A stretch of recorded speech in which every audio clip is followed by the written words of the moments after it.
Uchile TV y Radio Uchile presentan noticias frescas como agua de manantial, anécdotas que burbujean como una fuente de soda, efemérides que rejuvenecen como la fuente de la juventud y entrevistas que son la fuente de inspiración del mediodía. Ciencia, noticias, cultura, música, entrevistas y cine son algunas de las vertientes que nos reúnen en torno a una conversación cotidiana, entretenida e informativa.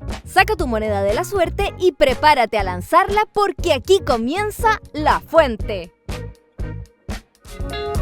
Ya estamos de regreso, 12:30 en punto, y comenzamos haciendo La Fuente a través de las pantallas de Uchile TV y el 102.5 Radio Universidad de Chile. Quiero presentar inmediatamente a quien me acompaña en este segundo bloque, nuestra amiga, colega periodista de la Dirección de Comunicaciones de la Universidad de Chile, Caco Aliaga. Caco, ¿cómo estás? Bienvenida. Muy bien, Diego. Semanita corta, como dije el lunes. Felicidad. ¿Verdad? Mes nuevo. Corta, se me había olvidado. Sí, un nuevo ciclo, entretenido. Sí, Semana Santa. Sí. ¿Vas a hacer algo? Me voy a quedar acá. Además de buscar los huevitos. Oh, sí. Me voy a quedar acá y le voy a ir a una cartelera que les voy a contar al final también. Ya, mira, que entrete. Sí. Oye, ¿qué nos puedes contar de el libro del día de hoy? A ver, acá está. Mira, el libro del día de hoy está, por supuesto. Ahí está, estamos en vivo. Sí, no pasa nada. Muy ad hoc con el tema de hoy, de nuestro invitado estrella, que luego lo vamos a presentar. Sí. Este libro es editado por la Universidad de Chile. Especialmente por la Vicerrectoría de Extensión y Comunicaciones con su Cátedra de Derechos Humanos. Es un libro muy bonito de Claudio Nach con Bárbara Azcárraga, Derechos Humanos en Chile, pasado, presente y futuro. Es una recopilación de actividades de extensión, investigación y docencia. Está muy, muy bueno. Y se acuerdan de, no sé si nos están viendo por la tele, esta foto histórica del estallido de esta... Mira, lo vamos a abrir así para que se vea. La foto histórica de esta mujer, de observadora, ¿no? De derechos humanos, que le rocían spray ahí directo a la cara, muy cerca. Una imagen de lo que fue toda esa época, ¿no? Muy decidora. Muy decidora. Concursen. Más Sí. 569 29 74 86 40 y pueden estar participando por este sorteo. Caco, yo te quiero contar a ti y a la gente que nos escucha y nos ve que la Universidad de Chile, a través de su Vicerrectoría de Extensión y Comunicaciones, en conjunto con la Fundación de Documentación y Archivo de la Vicaría de la Solidaridad, ofrecerá este miércoles 8 de abril la cantata por los derechos humanos en la Catedral Metropolitana de Santiago. La instancia artístico-musical se propone como un espacio de reflexión sobre el significado histórico de la vicaría, así como una muestra del compromiso institucional de la Casa de Bello con la memoria, la verdad, la justicia y la garantía de no repetición. Y para profundizar en aquello, estamos hoy acá en La Fuente con Javier Luis Egaña Barahona. Él es presidente del directorio de la Fundación de Documentación y Archivo de la Vicaría de la Solidaridad. Javier Luis, bienvenido. ¿Cómo estás? Muchas gracias, Diego. Muchas gracias, Caco. Muy contento de estar nuevamente en esta casa que siempre nos ha acogido y poder compartir con ustedes lo que quisieran saber de la historia de la Vicaría, que cumple este año 50 años. La Vicaría fue creada un 1 de enero de 1976 por el gran arzobispo de Santiago, cardenal Raúl Silva Enrique. Y fue creada porque el general Pinochet le obligó a cerrar el Comité Pro Paz. Después de muchas tiras y aflojas, el cardenal le pidió que pusiera por escrito esta exigencia, creyendo que no iba a ser realidad. Y efectivamente llegó la carta en la cual le pedía que cerrara este comité, pero el cardenal le advirtió: en ese caso yo voy a crear una vicaría episcopal que va a depender de este arzobispo y que va a preocuparse del problema de derechos humanos, que es muy delicado en este país. Y así nace la vicaría y estamos hace 50 años. Yo fui su primer secretario ejecutivo y estuve 6 años en la Secretaría Ejecutiva. Pareciera que era ayer, pero fue hace mucho tiempo. Y uno se emociona con el recuerdo porque mucha gente trabajó con nosotros. Hay que pensar que hoy día hay más de 200 exfuncionarios y funcionarias ya fallecidos.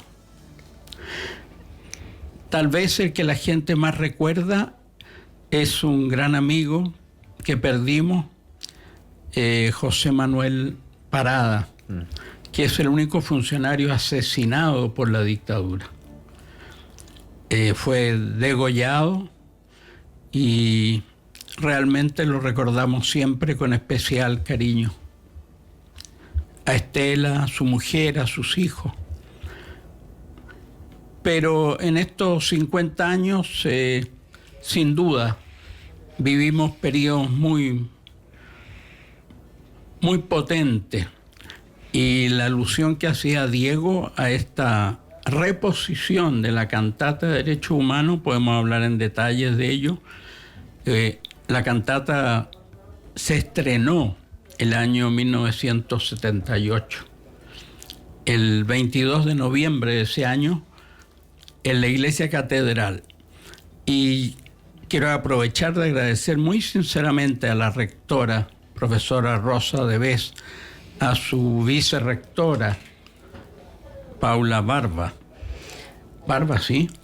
Sí, Pilar Barba. Pilar Barba. Nuestra vicerrectora de Extensión y Comunicaciones. Sí. Pilar Barba. Y todo su equipo, que nos han ayudado muchísimo para reponer con orquesta, coro de la universidad. Ya lo hicieron una vez en el Teatro Nacional Antonio Varas, pero el simbolismo de reponer la cantata en el lugar donde se estrenó el año 78 era muy fuerte. Y el 8 de abril próximo, a las 18 horas, va a ocurrir este hecho que es absolutamente histórico. Hay mucha gente que estuvo en ese momento y quiere volver a estarlo y sentir esas voces que cantan la poesía que escribió el padre Esteban Gumucio de los Sagrados Corazones y que le puso música un joven. Siempre se ríe porque le digo lo mismo, un joven compositor en ese entonces, Alejandro Guarelo, que ya asistió al Teatro Antonio Varas y esperamos que con su familia nos acompañe ese 8 de abril en la catedral. Imperdible esa cita, Javier.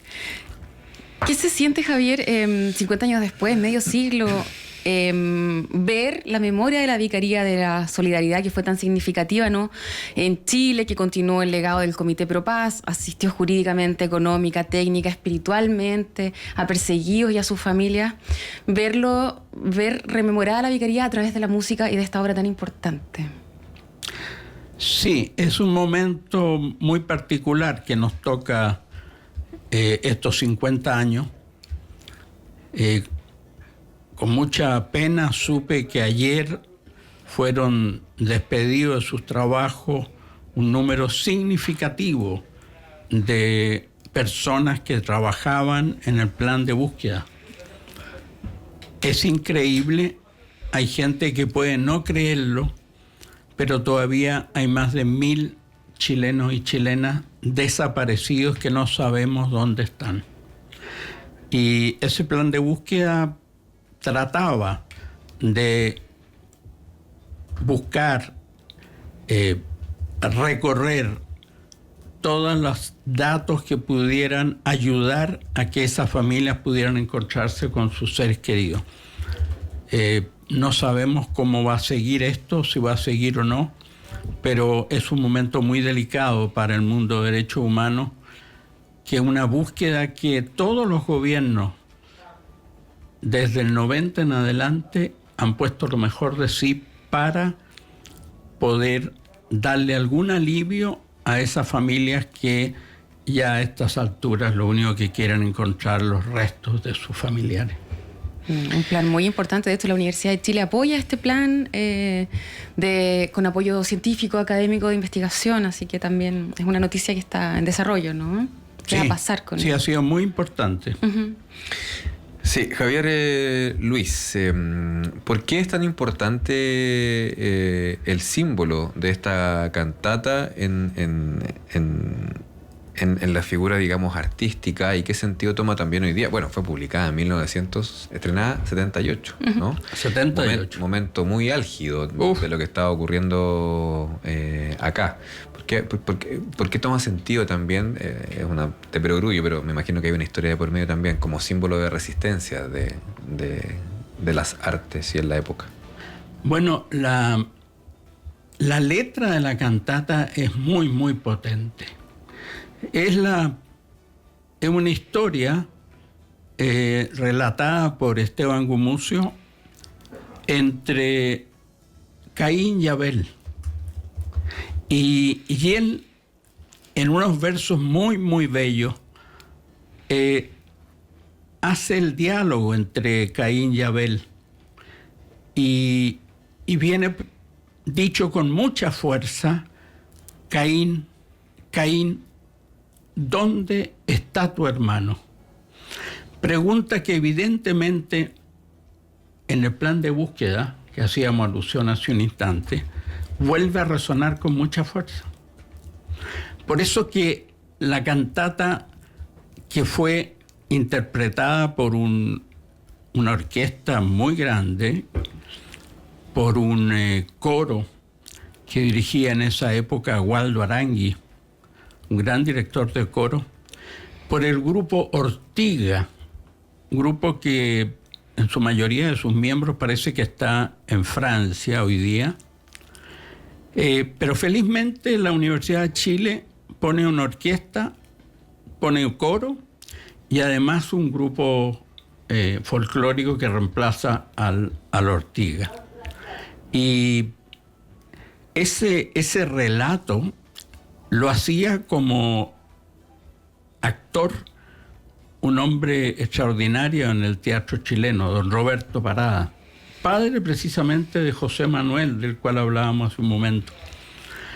Bueno, don Roberto, por supuesto, ya falleció y lo va a reemplazar por primera vez en alguna interpretación de esta cantata, que no ha sido muchas veces reproducida. Primera vez que ese relato está en voz de mujer. Es una directora, parece, de la escuela de teatro. No recuerdo en este momento el nombre, pero es extraordinaria cómo logra transmitir el drama de la búsqueda de ese Abel. Y las veces que grita tantas veces a los Caínes que existen en el mundo, que hacen desaparecer y asesinan a los Abeles. Es un poema extraordinario. El padre Esteban Gumucio está haciendo...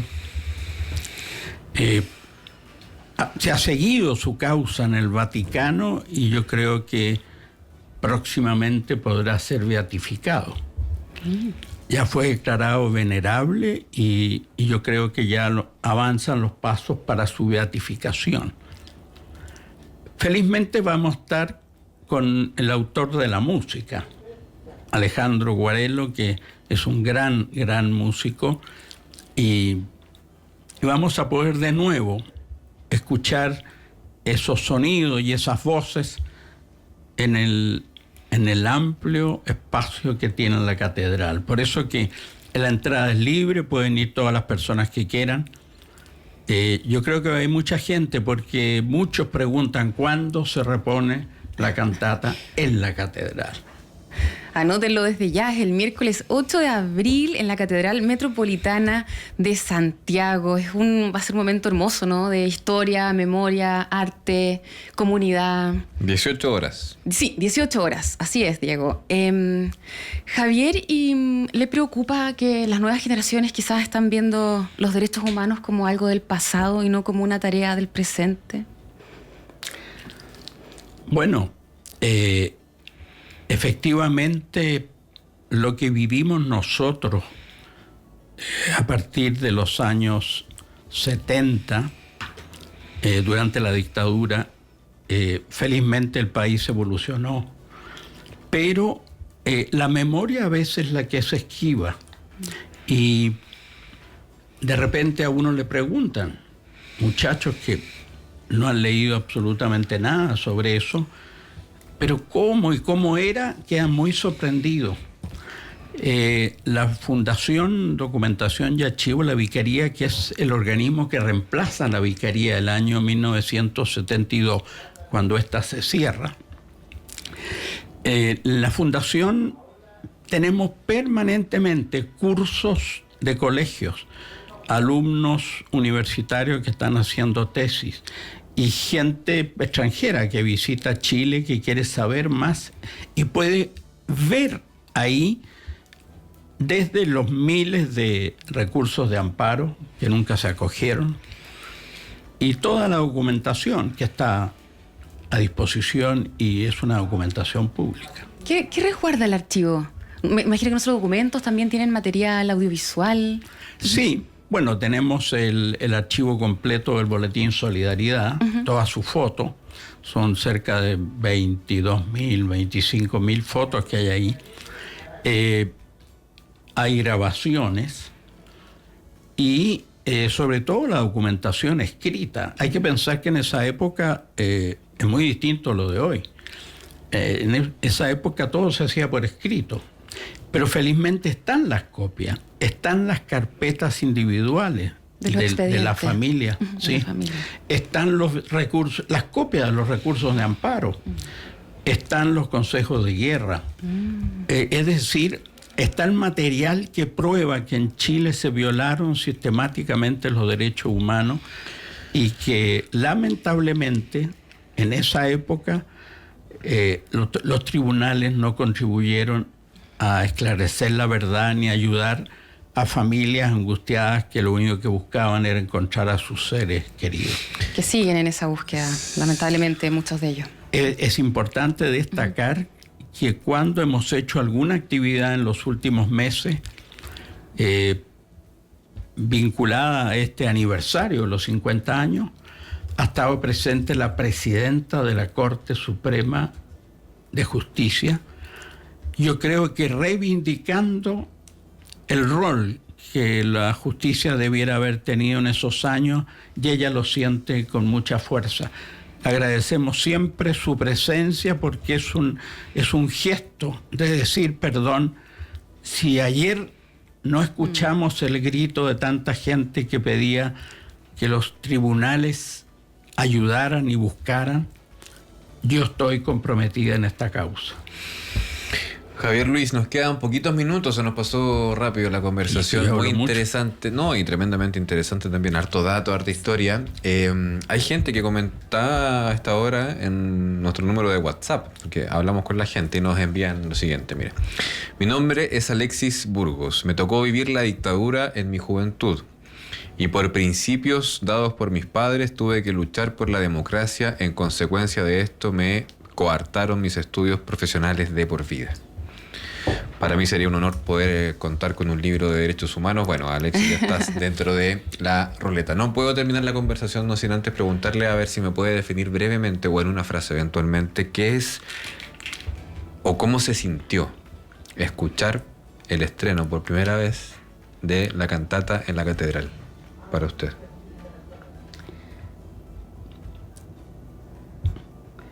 Realmente fue un momento muy particular. Estábamos iniciando el 22 de noviembre del 78. Se cumplían 30 años de la Declaración Universal de los Derechos Humanos y el cardenal Raúl Silva decreta que ese año sea el Año Internacional de los Derechos Humanos. Y se hicieron muchas actividades, pero culminaba con este simposio internacional al cual llegaron más de 45 personalidades del mundo. Y en ese acto inaugural, fuera de escuchar la palabra del cardenal, se siente esta voz potentísima de Roberto Parada, interpretando a ese Abel que desesperado exigía saber qué había pasado con su hermano Caín. Era el grito de miles de familias que también querían saber qué había pasado con sus hijos. Hay que pensar que el fondo de la catedral, detrás del coro, de la orquesta, del conjunto folclórico, había un lienzo del techo al suelo que reflejaba un esclavo de los esclavos inconclusos de Miguel Ángel, los que están en un museo en Florencia. Y era el gesto de romper la piedra y poder revivir. Y por eso que el lema de ese año fue: todo hombre tiene derecho a ser persona. Qué impactante. Sí, importante, ¿no? Importantísimo también y muy, muy decidora la simbología también de ese gran lienzo dentro de la catedral. Javier, Luis, ya, se nos acabó el tiempo. Tremenda conversación, muchas gracias. Te pedimos que nos puedas acompañar.